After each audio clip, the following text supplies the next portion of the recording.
Hello students, आज के इस वीडियो में आपका बहुत बहुत स्वागत है। आप सोच रहे होंगे कि मैं इतना लेट क्यों हूँ। आपको पता नहीं है कि एक एक पॉइंट के ऊपर डिटेल स्टडी करनी पड़ती है। ऐसे ही नहीं कि जैसे ही नोटिफिकेशन आई और आपने चल दिया और चल पड़े और फेंक दिया उठाकर।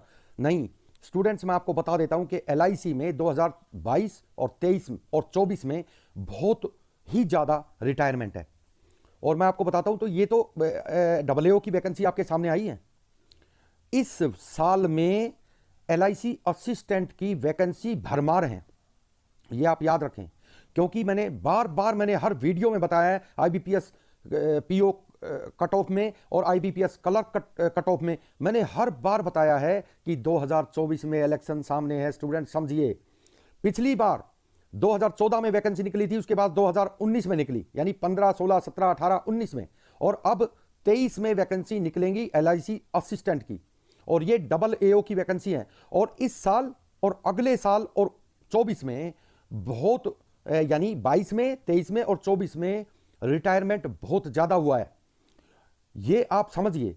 और वैकेंसी पहले जब निकली थी 2019 में तो 8000 प्लस थी, यानी 8600 समथिंग थी, और अब की बार वैकेंसी तकरीबन 10 से 12,000 के बीच में होंगी। अब वो अलग बात है कि आप इस बात पे विश्वास करें या ना करें, लेकिन मैं आपको बताता हूं, आप ये बात याद रखें कि 2024 से पहले यानी 23 में ही निकलेंगी और 23 में ही सिलेक्शन इनका होगा। और ये आपके सामने मैं रख रहा हूं LIC AA यानी असिस्टेंट एडमिनिस्ट्रेटिव ऑफिसर। इसके अंदर आप सोच रहे होंगे कि ये तो हमने सुबह से देख रहे हैं। ये सुबह मेरे पास अर्ली इन द मॉर्निंग 5 बजे आ गई थी स्टूडेंट्स। उसके बाद मैं आपके सामने ये रख रहा हूं। देखिए, टोटल वैकेंसी 300 है, और यहां रिजर्वेशन में SC की 46 पोस्ट हैं, 4 बैकलॉग वैकेंसी हैं, टोटल 50 हैं। इसी तरह ST की 22 वैकेंसी, 5 बैकलॉग और 27 टोटल। OBC की 70, 14 बैकलॉग में है, आप देख सकते हैं 14 बैकलॉग में है, और 84 टोटल। EWS की, क्योंकि पहले होता ही नहीं था तो इसका बैकलॉग होने का मतलब ही नहीं है, तो ये आप देख सकते हैं कि EWS की टोटल 27 है, और UR की टोटल 112 है, और टोटल 300 वैकेंसी इसमें निकाली गई है। आप वीडियो को छोड़कर बीच में मत हटिएगा, क्योंकि आप देखेंगे कि मैं जो बताऊंगा वो सबसे अलग और सबसे जुदा होगा। इसी तरह से सारी वैकेंसी LD, VI और HI की वैकेंसी दी हुई है, यानी टोटल वैकेंसी 300 वैकेंसी है। आपको यह याद रखना है कि इस पेपर में नेगेटिव मार्किंग नहीं है। इस पेपर का प्रोसीजर देखिए आप। अब इसकी एक्टिविटीज जो है उनको देखिए कि कैसे चलेगा ये। Start date for online registration of application, online payment of application fee, तो ये है 15/1/2023। Last date for online registration, online payment application fee charges 31/1/2023। Download call letter online examination 7 से 10 डेज बिफोर एग्जामिनेशन। मैं आपको एक बात बताना चाहता हूं स्टूडेंट्स, कि सभी ये सोचते हैं कि IBPS की जो प्रक्रिया है वो बहुत फास्ट है, लेकिन मैं आपको ये बता दूं कि LIC की जो प्रोसेस है, सिलेक्शन प्रोसेस, वो सबसे फास्ट है। आपको ये भी मौका नहीं मिलेगा कि डॉक्यूमेंट जमा करवाने की डेट आ गई और आपके पास एक दिन का भी समय नहीं है। ऐसा मैंने देखा है, क्योंकि मेरा लड़का LIC में ही है। तो मैं आपको बताता हूं कि इनकी प्रोसेस इतनी फास्ट है जिसकी कोई हद नहीं। आप एक काम करेंगे, वो दूसरा काम तुरंत कर देंगे, तुरंत रिजल्ट, सब कुछ आपके सामने तुरंत होगा। देखिए स्टूडेंट्स, फिर उसके बाद में देखिए, डाउनलोड कॉल लेटर हो गया, date of online examination preliminary tentative इन्होंने लिखा है, तो ये है 17/2/23 और 20/2/23। मैं पहले ही आपको बता देता हूं कि अगर ये पेपर डिफरेंस सेशन में होता है तो नॉर्मलाइजेशन होगा, और अगर एक ही सेशन में हो जाता है, टेंटेटिव है, आप समझ सकते हो, अगर डिफरेंट सेशन में होता है तो नॉर्मलाइजेशन होगा, और अगर एक ही सेशन में हो जाता है तो नॉर्मलाइजेशन नहीं होगा। Date of online examination main tentative 18/3/2023। आप खुद सोचिए, अरे कल तो वैकेंसी निकली है, देखिए कल तो वैकेंसी, ये कल भी कहां, आज सुबह वैकेंसी, यानी रात को, कल शाम को लेट नाइट ये डिक्लेयर हुई थी। और देखिए 18/3 में मेन एग्जाम।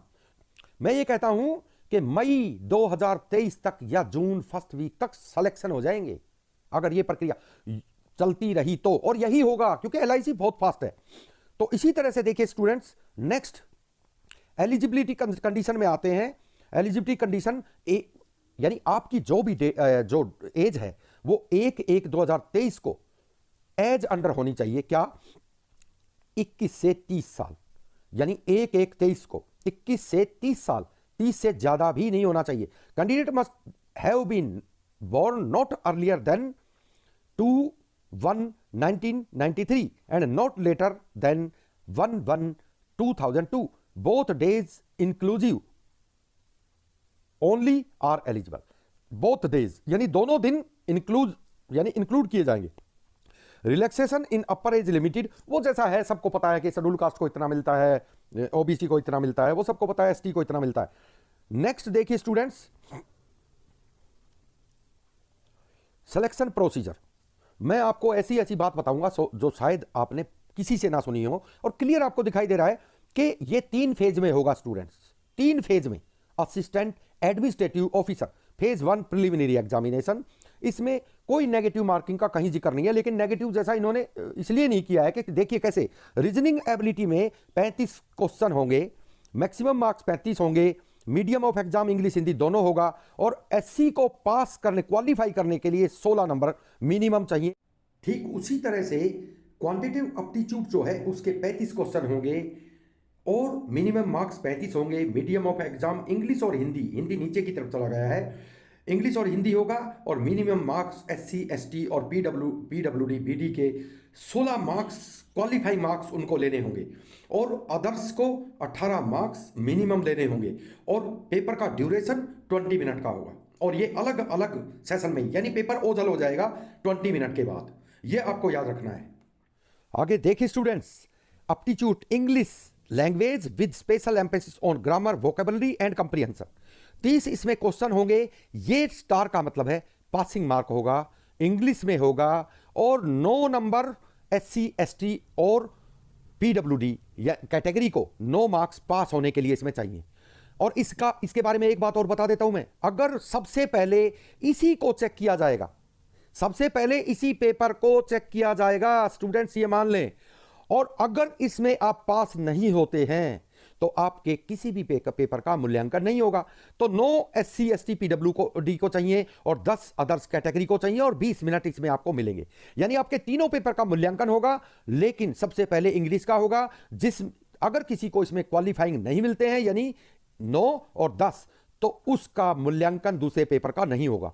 यानी टोटल 100 नंबर का पेपर है, लेकिन 30 इंग्लिश के एक्सक्लूड करने के बाद 70 नंबर पे 1 आवर में आपकी मेरिट बनेगी, और जो कट ऑफ बनेगी वो आपके सामने आएगी।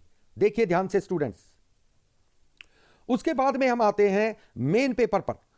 इसका मतलब आप एक बात समझ लीजिए कि जो फेज 1 यानी प्रिलिमिनरी इसको आप कह सकते हैं, उसमें जो पास हो जाएगा वो 20 टाइम, यानी टोटल वैकेंसी 300 का 20 गुना, 300 गुना 20 हर कैटेगरी के उसी हिसाब से, यानी जितनी पोस्ट है उसके गुना 20 टोटल कैंडिडेट्स सेकंड पेपर यानी सेकंड फेज के लिए शॉर्ट लिस्टेड किए जाएंगे।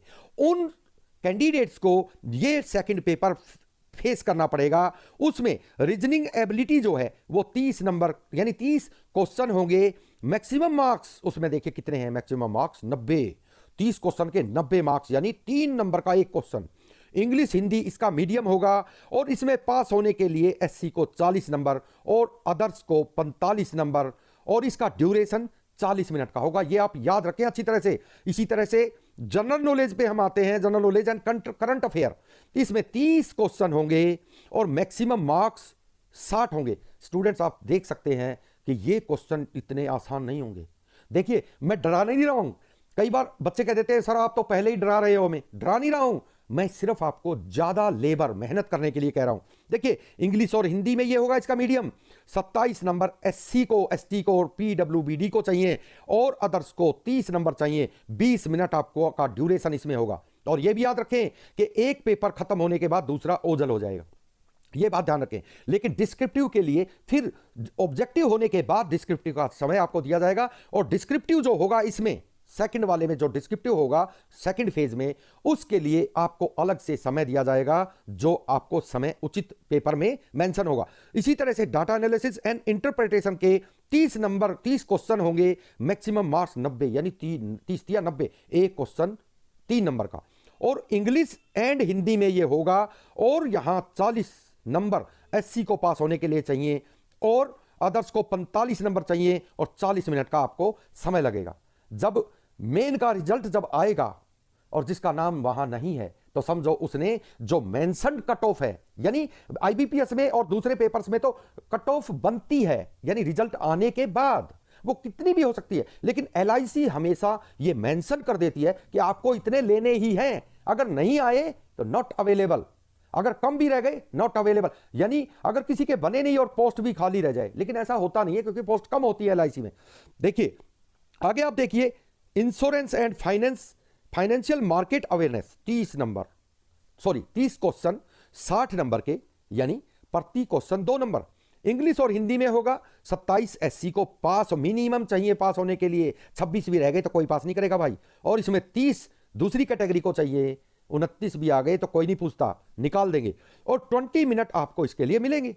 इसी तरह से English language and later writing 2 होगा, यानी 1 एस्से और 1 लेटर, 25 नंबर और स्टार लगा रखा है भाई पास होने के लिए। सीधी सी बात है कि पास होना पड़ेगा, और ये इंग्लिश में ही होगा, इसमें कोई हिंदी नहीं होगी। और जब आप ये लिख के आएंगे आपको 30 मिनट का समय मिलेगा, यानी 15 आप कैसे भी इसको डिवाइड कर सकते हैं, 10 में लेटर लिख दो और 20 में वो लिख दो, वो आपकी मर्जी है। लेकिन 9 नंबर एससी को लेने पड़ेंगे, एससी एसटी पीडब्ल्यूबीडी को, और अदर्स को 10 नंबर लेने पड़ेंगे। अगर इससे कम आया तो भूल जाओ। फिर मैं बता दूं, सबसे पहले इसी पेपर का मूल्यांकन होगा, ऑब्जेक्टिव का नहीं होगा, क्योंकि ये इसलिए ना कि ये 1 में ही निपट जाते हैं, अगर इसमें कोई फेल हो गया तो 4 को चेक ही नहीं करना। ये आपको याद रखना है स्टूडेंट्स, बहुत इंपॉर्टेंट बात है। कई बातें हैं जो छूट जाती हैं, लेकिन मैं किसी भी बात को नहीं छोड़ूंगा क्योंकि मैंने इस पे बहुत सुबह से स्टडी किया है, ये आप याद रखें। मैं आपको एक बात और भी बताता हूं कि जो फेज 1 में जो शॉर्ट लिस्टेड होंगे वो फेज 2 में बैठेंगे। कितने पर कितने? 20 गुना, हर कैटेगरी के 20 गुना या टोटल का 20 गुना, वो मेन एग्जाम में बैठेंगे। और जो मेन एग्जाम में बैठेंगे उसमें फिर इंटरव्यू के लिए ये वो नॉर्मल है 2.5, 3, 3.5 गुना पास करेंगे। और उनका इंटरव्यू जो लिया जाएगा, उस इंटरव्यू के मार्क्स इसमें ऐड करके, यानी प्री के मार्क्स, फेज 1 के मार्क्स इसमें बिल्कुल भी इंक्लूड नहीं होंगे। फेज 1, फेज 2 के मार्क्स प्लस इंटरव्यू के मार्क्स इसमें जोड़े जाएंगे और उसके आधार पे सिलेक्शन प्रोसेस इसमें होगी। और साथ में मैं आपको यह भी बता दूं, इसमें प्रोबेशन पीरियड जो है, जब आपका सिलेक्शन होगा तो एक प्रोबेशन दौर से, यानी जिसको हम कह सकते हैं हिंदी में कच्ची अवस्था से हमें गुजरना पड़ता है, वो 1 साल का पीरियड होता है, नॉर्मल सी बात है, सभी में होता है।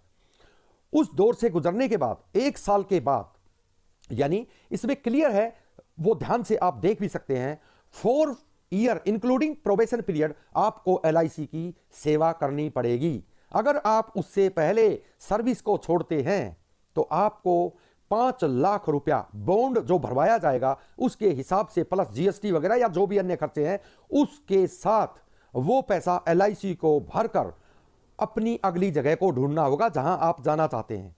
इस सर्विस के रूल्स और रेगुलेशन को आप अच्छी तरह से देख लें। और मैंने आपको बताया है कि आप याद रखें, मैं कह रहा हूं, बार बार कह रहा हूं कि एलआईसी की जो 2015 में निकली थी, फिर 19 में निकली है, अब 2023 में निकलेंगी। जैसे ही AAO की सिलेक्शन प्रोसेस कंप्लीट हो जाती है, इसके कंप्लीट होते ही यानी जून जुलाई के बाद आपको एलआईसी असिस्टेंट की भरमार पोस्ट मिलेगी, क्योंकि 2022, 23 और 24 में बहुत ही ज्यादा रिटायरमेंट है। और आप देखेंगे कि यह बात बिल्कुल सत्य है। और आज के इस वीडियो में इतना ही, नेक्स्ट वीडियो में फिर आपसे मुलाकात करता हूं। जब तक के लिए टाटा बाय बाय, धन्यवाद।